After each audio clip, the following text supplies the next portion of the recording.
தேவனுடைய நாமத்துக்கு மகிமை உண்டாகட்டும். இயேசு கிறிஸ்துவின் மறுபக்கம் என்ற தலைப்பிலே 4ஆம் பாகமாக 6வது பாயிண்ட், 6வது நாளுக்காக 6வது பாயிண்டாக இயேசு தமது சீசர்களை புத்தி இல்லாதவங்களே என்றும் மந்த இருதயமுள்ளவர்களே என்றும் வஞ்சார், திட்டினார் அல்லது குறை சொன்னார். இயேசுவின் மறுபக்கம் என்ற தலைப்பில் 4ஆம் பாகமாக 6வது பாயிண்ட்டு, இயேசு தம்முடைய சீடர்களை மந்த இருதயமுள்ளவர்களே என்று புத்தி இல்லாதவங்களேன்னு சொல்லி திட்டினார், வைதார், குறை சொன்னார். லூக்கா சுவிசேஷம் 24:25 படிக்கும்போது, அப்பொழுது அவர் அவர்களை நோக்கி, தீர்க்கதரிசிகள் சொன்ன யாவையும் விசுவாசிக்கிறதுக்கு புத்தி இல்லாத மந்த இருதயம் உள்ளவர்களே, கிறிஸ்து இவ்விதமாய் பாடுபடவும் தமது மகிமையிலே பிரவேசிக்கவும் வேண்டியதில்லையா என்று சொல்லி மோசே முதலைய சகல தீர்க்கதரிசிகளும் எழுதின வேத வாக்கியங்கள் எல்லாம் பற்றிலும் தம்மை குறித்து சொல்லியவைகளை அவர்களுக்கு விவரித்து காண்பித்தார். இயேசு உயிர்த்தெழுந்த பிறகு எம்மா ஊருக்கு 2 சீசர்கள் நடந்து பேசிக்கிட்டு போகிறாங்க. உயிர்த்தெழுந்த இயேசு 40 நாள் அளவு சீசர்களுக்கு பல வகையில் தரிசனம் கொடுத்தார். அந்த வகையில் அவர்களோட கூட சென்று பேசிக்கிட்டே பேச்சை கொடுத்துக்கிட்டே போகிறாரு. உயிர்த்தெழுந்த இயேசுன்னு தெரியல அவங்களுக்கு. எத்தனை நாள் இயேசுவை பார்த்துருப்பாங்க? 3.5 வருஷம், 1-2 இல்லை. இயேசுவை பார்க்குறாங்க, பேசுகிறாங்க, ஆனால் இயேசுன்னு தெரியல. கண்ணு குருடர்கள்ல பார்த்துக்கிட்டு தான் இருக்காங்க, ஆனால் சரியாக தெரியல. ஏசு செத்துட்டார்ல, அவங்க எண்ணமெல்லாம் ஏசு செத்துட்டார். இவர்கிட்டயே அதை சொல்கிறாங்க, அவரை தான் நாங்கள் நம்பி இருந்தோம், பெரிய தீர்க்கதரிசி, வாக்கிலும் செய்கைகளையும் வல்லமையான ஒரு தீர்க்கதரிசியாக இருந்தார், எங்களெல்லாம் விட்டுட்டு செத்துட்டார், இன்னையோட 3 நாள் ஆகுது. இந்த நிகழ்ச்சியெல்லாம் தெரியாத ஆளாக இருக்கீங்களோ, நீங்கள் புது ஆளாக இருக்கீங்களா? நம்பிக்கற்ற நிலைமையில் அவிசுவாசமாக, அறிவு இல்லாமல், தெளிந்த புத்தி இல்லாமல் பேசுகிறாங்க.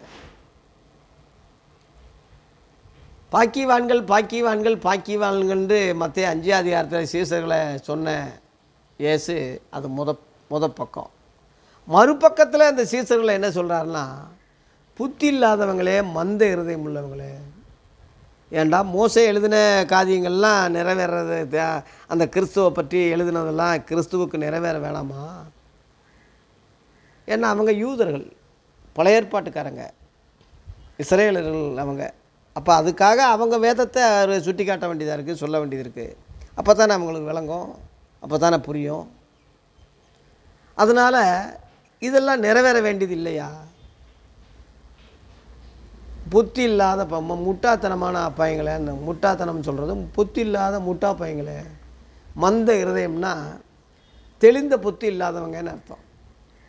மந்த இருதயம்னா மந்த புத்தி, தெளிந்த புத்தி இல்லாமல், ஒரு சுறுசுறுப்பு இல்லாமல், ஒரு சொங்கி மாதிரி, ஒரு அனலும் இல்லாமல் குளிரும் இல்லாமல், ஒரு ரொம்ப அறிவு இல்லாமல் அவன் இருக்கிறான்னு அர்த்தம். இயேசு வைகிறாரு, திட்டுறாரு,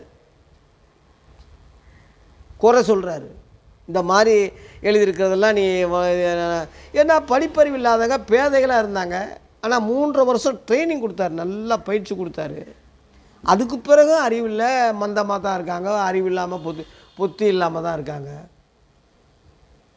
இப்படி பேசிக்கிட்டு போகும்போது அவங்க தங்குற இடம் வந்துடுச்சு. அவங்க போகிறாங்க. இயேசு அப்புறம் போகிறவராக காணப்படுறாரு. அவங்க எங்கள் ராத்திரி ஆயிடுச்சு, நேரம் ஆயிடுச்சியா, எங்கள் வீட்டில் தங்கிட்டு காலையில் போகலாமே. ஏன்னா அப்போ எல்லாம் பஸ் வசதி இல்லை, லைட்டும் இல்லை, வெளிச்சம் இல்லை, இந்த இது இல்லை. நேரம் ஆனால் எங்கேயாவது தூங்கிட்டு காலையில் போனால் தான் கரெக்டாக இருக்கும்.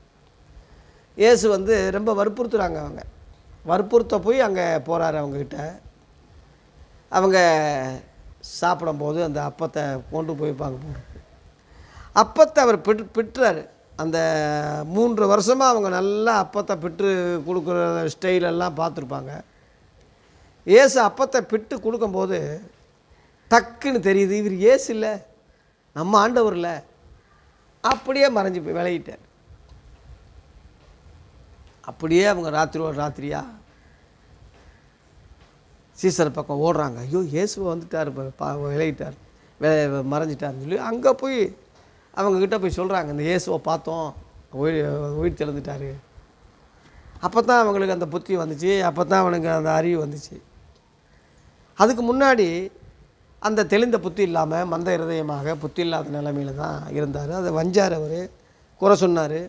குறை சொன்ன பிறகு தான் அவங்க திருந்தினாங்க.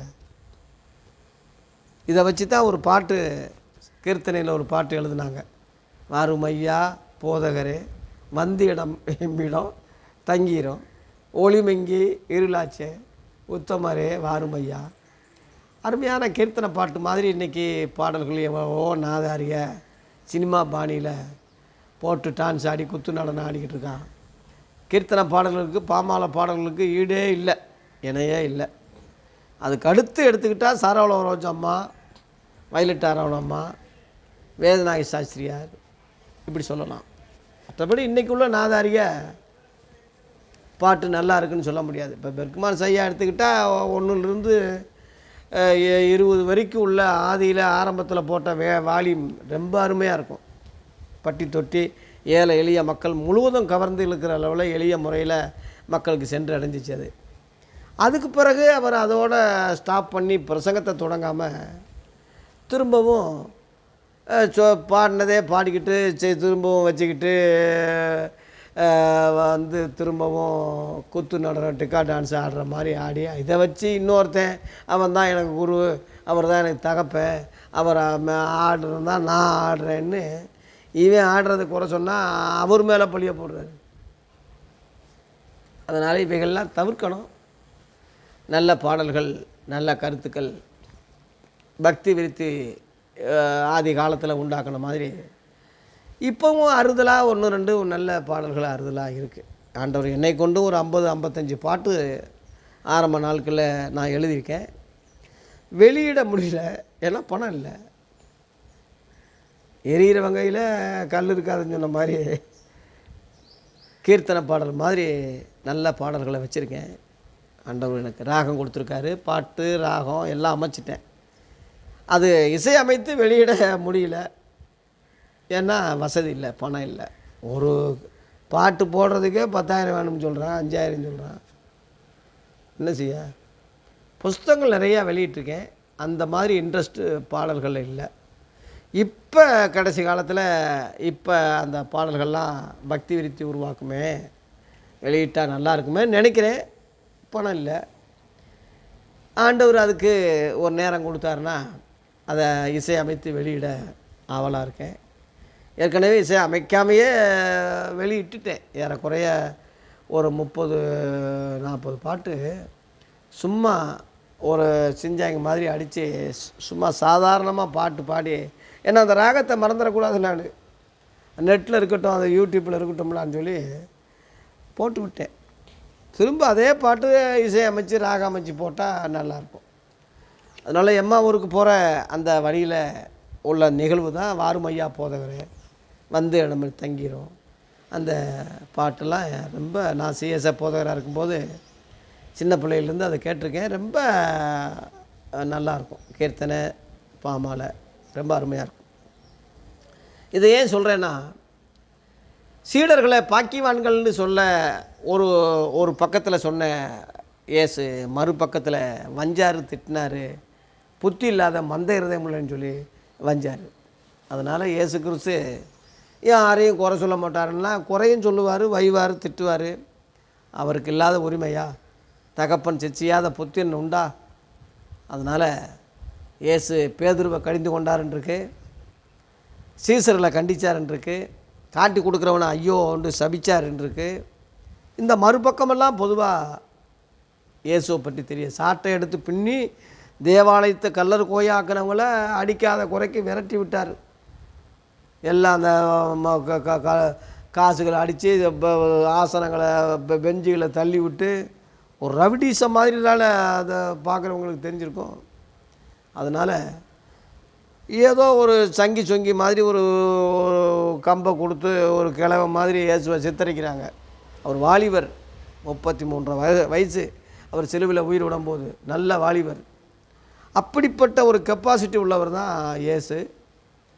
அதனால் அவரை அற்பமாக நினைக்காதீங்க. அவர் நல்ல செயல் வீரராக இருக்கார்.